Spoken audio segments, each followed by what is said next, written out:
여러분 안녕하십니까. 일요일 밤 여수 MBC 뉴스데스크입니다. 주말 사이에 전남 동부 지역에서는 코로나19 여파가 진정세를 보이고 있습니다. 보건당국은 지난 8일부터 이틀간 순천 2명을 제외하고 진단 검사 결과 모두 음성 판정을 받았으며 추가 확산을 막기 위해 방역수칙 준수와 함께 상주 열방센터 방문자들의 적극적인 검사를 당부했습니다. 올해 들어 전남 동부 지역에서는 순천과 광양 등에서 지역 감염 확진자 26명이 발생했습니다.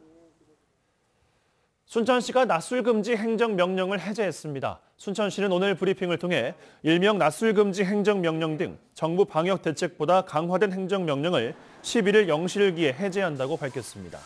이에 따라 식당에서는 새벽 5시부터 오후 4시까지 주류 판매가 금지됐던 이른바 낮술금지 제한이 해제됩니다. 또 이와 함께 영화관과 독서실, 스터디 카페도 밤 9시 이후 집합 금지가 해제됩니다. 광주 전남 지역의 코로나19 장기화와 혹한기, 호흡기 감염 동시 유행에 대비한 호흡기 전담 클리닉이 설치돼 운영에 들어갔습니다.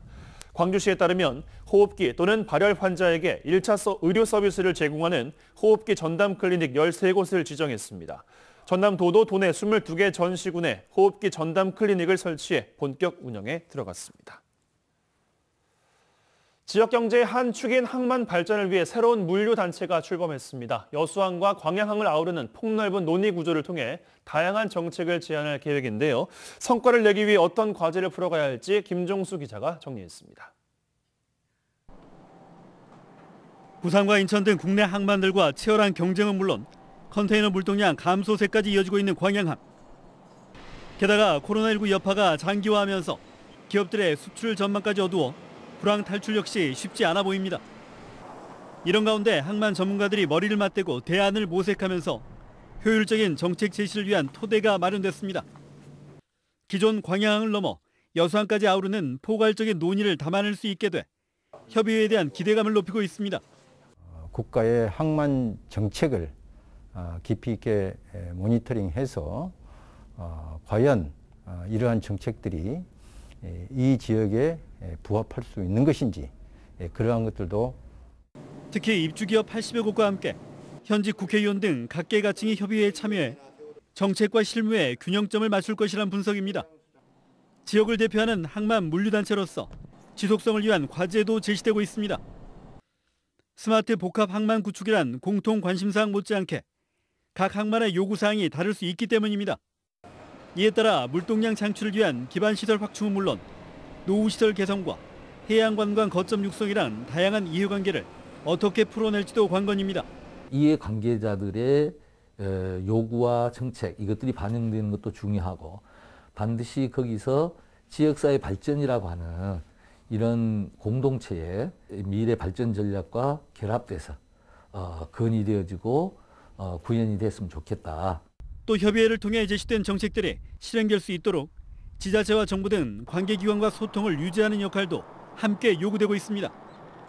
석유화학과 철강산업의 중추기지에서 신산업 육성의 전진기지로서 변화를 시도하고 있는 여수 광양항.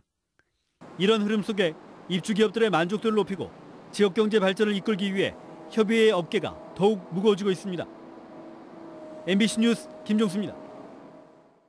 네, 지자체가 설치한 도로시설물로 인해서 시민들이 피해를 입었다면 배상은 어떻게 해야 될까요? 해마다 이 같은 피해 신고가 잇따르고 있지만 배상 절차는 간단하지 않습니다. 김한수 기자가 취재했습니다. 지난해 11월 튀어나온 보도블럭에 걸려 넘어진 A씨. 손목 인대가 파열돼 한 달이 넘도록 치료를 받고 있습니다. A씨 가족은 민원을 제기했지만 목포시는 부서 간 책임을 떠넘기고 있습니다. 시청에 시민안전보험과가 있다고 하길래 제가 전화를 드렸어요. 그래서 상황을 다 말씀을 드렸는데 이거는 도로가 문제이기 때문에 건설가 담당이다 하셨어요. 그 나무 뿌리가 이렇게 펴가지고 보도블럭에도 튀어나오면서 거지려서 있는 경우도 건너치가로 와요. 뿐만 아니라 현장의 보도블럭은 그대로 방치돼 사고 재발 우려를 안고 있습니다. 사고가 난 도로 옆에는 학교가 있어서 평소에도 아이들이 자주 다니는 곳입니다. 공공시설물로 인해 피해를 입었다고 신고된 사례는 지난 3년 동안 목포시에만 195건으로 이 가운데 20%가량은 배상조차 받지 못했습니다. 까다로운 배상 절차 때문입니다.